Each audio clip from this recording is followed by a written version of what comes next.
Assalamualaikum warahmatullahi wabarakatuh. Bismillahirrahmanirrahim. Di sini saya akan menjelaskan beberapa macam-macam short ini di bahasa C++. Dan untuk video pertama kali ini, saya akan menjelaskan konsep dari bubble sort dalam bahasa C++. Oke, langsung saja. Pengertian bubble sort. Bubble sort adalah salah satu algoritma pengurutan di mana melakukan penukaran data dengan sebelahnya secara berulang-ulang sampai semua terurut dengan benar. Kelebihan dari bubble sort itu: 1. Proses perhitungan bubble sort merupakan metode yang paling sederhana. 2. Algoritma bubble sort mudah dipahami. 3. Langkah atau tahapan dalam pengurutan data sangat sederhana. Oke, untuk kelemahannya sendiri: 1. Proses bubble sort ini paling tidak efisien walaupun dianggap sederhana. 2. Ketika mempunyai data yang banyak atau dalam jumlah yang besar, maka proses perhitungannya akan semakin lama dan lambat. 3. Jumlah pengulangan akan tetap sama sampai ke data yang terakhir, walaupun sebagian data yang ada telah terurut. Secara garis besar, algoritma bubble sort memiliki dua tahap pemrosesan. 1. Tahapan pertama, kita akan melakukan pengulangan dari array ke 0 hingga array ke n-1, maksudnya n kurangi 1. Setiap pengulangan, kita akan mengecek apakah indeks array sebelumnya lebih besar dibanding indeks array ke x. 3. Cara kerja. Algoritma bubble sort bekerja dengan cara membandingkan data dari elemen data yang pertama dibandingkan tepat pada elemen berikutnya hingga ke elemen n. Bila saat dibandingkan terdapat nilai yang lebih kecil dari elemen pertama, maka posisinya akan ditukar. Nilai tersebut akan terus dibandingkan hingga sampai pada elemen ke n. Ini menjadi iterasi atau tahap pertama pada proses pengurutannya. Hasil pengurutan pada tahap pertama akan menjadi acuan pada iterasi tahap berikutnya, di mana nilai pada elemen pertama tidak akan dibandingkan lagi dengan elemen yang lain. Pada tahap atau iterasi kedua ini, nilai pada elemen kedua akan dibandingkan dengan cara yang sama pada iterasi yang pertama. Iterasi akan terus dilakukan hingga nilai pada setiap elemen terurut sesuai aturan. Dalam hal ini saya menggunakan aturan ascending. Nah, aturan ascending itu sendiri itu apa? Oke, lanjut saja kita. Nah, terdapat dua bentuk pengurutan yang dilakukan, yaitu 1. Pengurutan naik atau ascending, mengurutan data dari nilai yang terkecil atau yang terendah ke nilai yang lebih besar atau tinggi. 2. Pengurutan turun atau descending adalah kebalikan dari pengurutan ascending, di mana data akan diurutkan dari yang terbesar ke yang terkecil. Nah, ini langkah bubble sort secara ascending, pengurutan naik dari data yang kecil menjadi ke data yang besar. Misalnya saya punya data 3, 7, 10, 5, 20, 1. Saya urutkan dari depan, mulai dari depan, dari 3. Misal, kita cek apakah 3 kurang dari 7. Jika benar, tidak akan terjadi pertukaran. Nah, lanjut lagi di sini. Apakah 7 kurang dari 10? Benar, berarti tidak terjadi pertukaran. Nah, lanjut lagi. Apakah 10 kurang dari 5? Salah.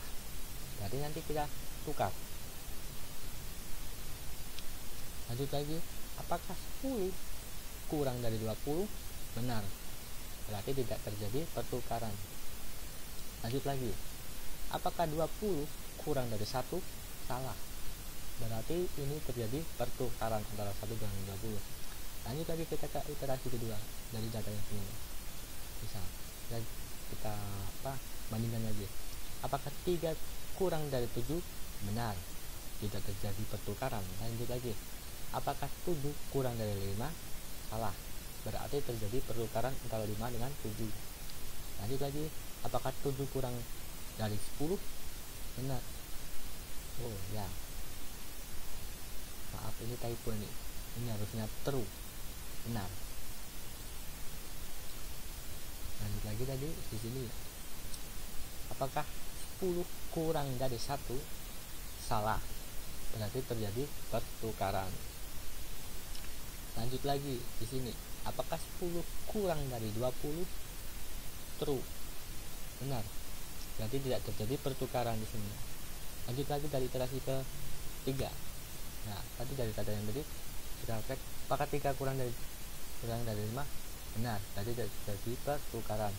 Lanjut lagi, apakah 5 kurang dari 7? Benar, berarti tidak terjadi pertukaran.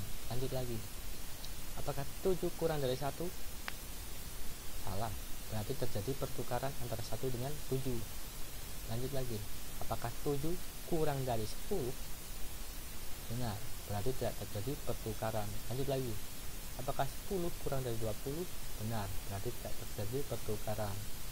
Terus oke, kita lanjut dari iterasi keempat lagi. Apakah 3 kurang dari 5? True, berarti tidak terjadi pertukaran. Lanjut lagi, apakah 5 kurang dari 1? Salah, berarti terjadi pertukaran antara 1 dengan 5. Lanjut lagi, apakah 5 kurang dari 7? True, berarti tidak terjadi pertukaran. Lanjut lagi di sini, apakah 7 kurang dari 10? Benar, berarti tidak terjadi pertukaran. Bawahnya, apakah 10 kurang dari 20? True, berarti tidak terjadi pertukaran.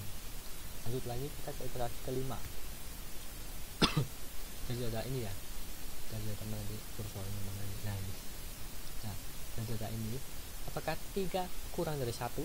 Salah, berarti 1 dengan 3 ini terjadi pertukaran. Nah, ya ini kan iterasi kelima. Lanjut lagi, apakah 3 kurang dari 5? True, berarti tidak terjadi pertukaran. Lanjut lagi, apakah 5 kurang dari 7? True, benar, berarti tidak terjadi pertukaran. Lanjut lagi di sini, apakah 7 kurang dari 10? True, benar, berarti tidak terjadi pertukaran. Bawahnya lagi, apakah 10 kurang dari 20? True, berarti tidak terjadi pertukaran.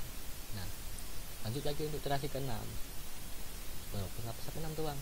Karena datanya ada 6. Nah, kita lanjut dari sini, apakah 1 kurang dari 3?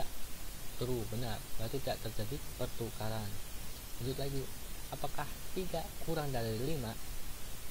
True, berarti tidak terjadi pertukaran. Lanjut lagi, apakah 5 kurang dari 7?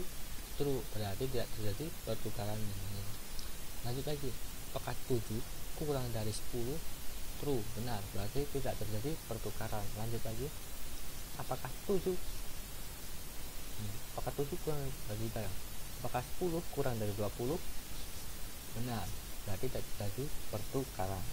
Nah, nanti hasil akhir daratan bilangan itu di atas secara bubble sort, secara ascending adalah 1, 3, 5, 7, 10, 20. Nah, di sini kelemahannya di iterasi ke-6, hasilnya di iterasi ke-5 ini sebenarnya udah urut, tapi karena bubble sort itu berulang-ulang sampai itu, dia akan mengecek sampai ke iterasi ke n nya.